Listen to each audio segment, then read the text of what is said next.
nostalgias, exclusivos, apego à marca. Mesmo depois de tantas decepções, aumentos de preços e críticas, por que continuamos no PlayStation? Eu sou Namikaze André e hoje eu quero conversar com você sobre isso. No último ano, 2025, nós tivemos a infelicidade de termos o aumento da PS Plus, né, para R$ 691. Semana passada teve um novo aumento da PS Plus nos planos mensais e trimestrais. Não foi colocado, né, um aumento de preço para o plano anual de R$ 691, por sinal. Teve mês passado, em abril, o aumento do próprio PlayStation 5. E que já era caro, por sinal, né? Sem contar também o aumento de preços nos jogos, que era 300 conto, depois virou 350, agora tá em R$ 400. E, sendo sincero, aqui no Brasil fica inviável manter você comprando jogos atuais, né? Lançamentos, poucos lançamentos bons são vendidos a preço menor que R$ 400 hoje em dia, né? São raros os jogos que você consegue por 300, 350 em lançamentos atuais. Somado a isso também, tem o fato de quando lançaram a PS Plus Deluxe aqui no Brasil, né, não só a Deluxe, a Premium também, que é lá fora, né, na gringa, teve uma certa promessa, entre aspas, falando a respeito do catálogo de clássicos que teríamos nessa PS Plus. E, infelizmente, se tornou uma promessa não cumprida. Se você analisar os clássicos que temos disponíveis nesse catálogo, além de ser muito pouco, deixam a desejar, né? Elas não são os melhores jogos que tínhamos naquela época de PS1, PS2. Sem falar que na Deluxe aqui no Brasil nós não temos acesso, mesmo que em nuvem, do catálogo do PS3, como a gringa tem com a Premium. E além de tudo isso, temos também o fato do CEO da PlayStation deixar bem claro que ele está utilizando o aumento de preços da PS Plus para aumentar o lucro da empresa, né? E além de tudo isso daí, vamos lá, por que a gente continua então?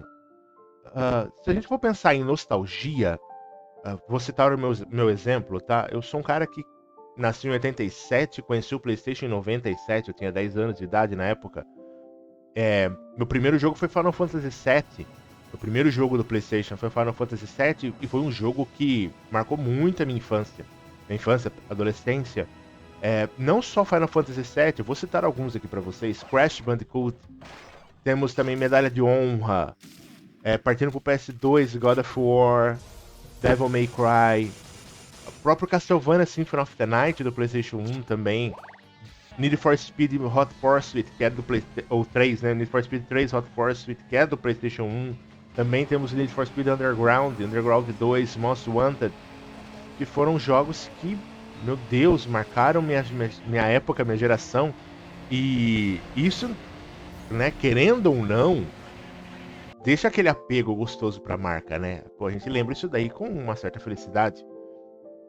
Quem não lembra de chegar em casa ansioso para continuar a história de um jogo que estava jogando e etc.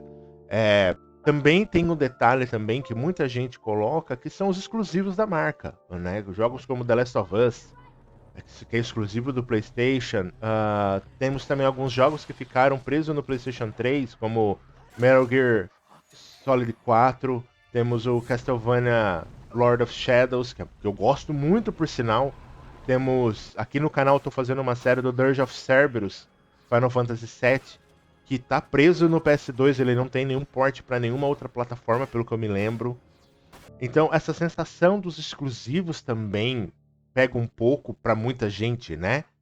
E isso nos leva também a criar aquele sentimento com a marca, aquele apego à marca, a marca PlayStation, né?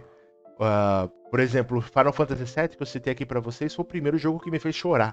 Com a morte da Aerith, né? No meio do jogo, com a cena do Sephiroth descendo e acertando ela com a espada.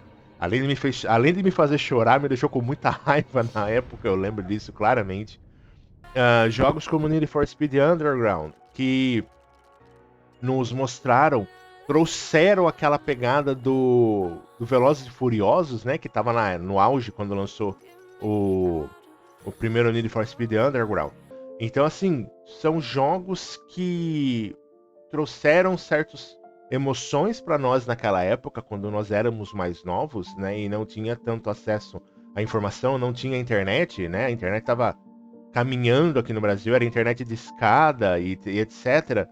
E fez com que esses sentimentos ficassem atrelados ao PlayStation, querendo ou não, né? Aqui eu não tô falando se tá certo, se tá errado o que eles estão fazendo, eu tô tentando trazer para vocês o meu pensamento do porquê nós continuamos no PlayStation, né? Apesar do aumento das coisas, do catálogo da PS Plus deixar de desejar muitas vezes e etc.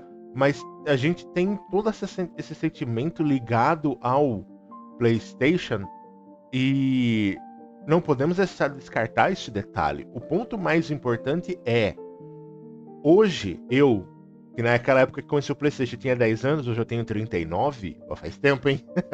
Hoje eu tenho 39, sou um cara casado com filho e trabalho. Manter esse atrelo à marca, esse sentimentalismo à marca, tá custando caro, né? Bem caro, por sinal. Acho que o último jogo que eu comprei mesmo em lançamento foi Final Fantasy VII Rebirth, o ano passado. Paguei, na época, acho que foi 450 dele, eu não me lembro. Porque eu comprei a versão Deluxe dele. Então, assim, tem ficado caro. Então, a pergunta que eu falo para vocês, eu deixo essa reflexão para vocês apesar de todo esse sentimento que nós temos relacionado ao PlayStation, né, nostalgia, aos exclusivos, esse apego que nós construímos com a marca durante a nossa vida, até quando a gente vai conseguir manter isso, né? Até quando essa relação com a PlayStation vai durar? Eu quero que vocês deixem aqui nos comentários para eu saber a opinião de vocês. O que vocês acham sobre isso? Meu nome é Namikaze André e esse vídeo é feito para mim e para você como uma reflexão de tudo que nós estamos vendo, não só no PlayStation, principalmente no PlayStation, mas também no mundo do games.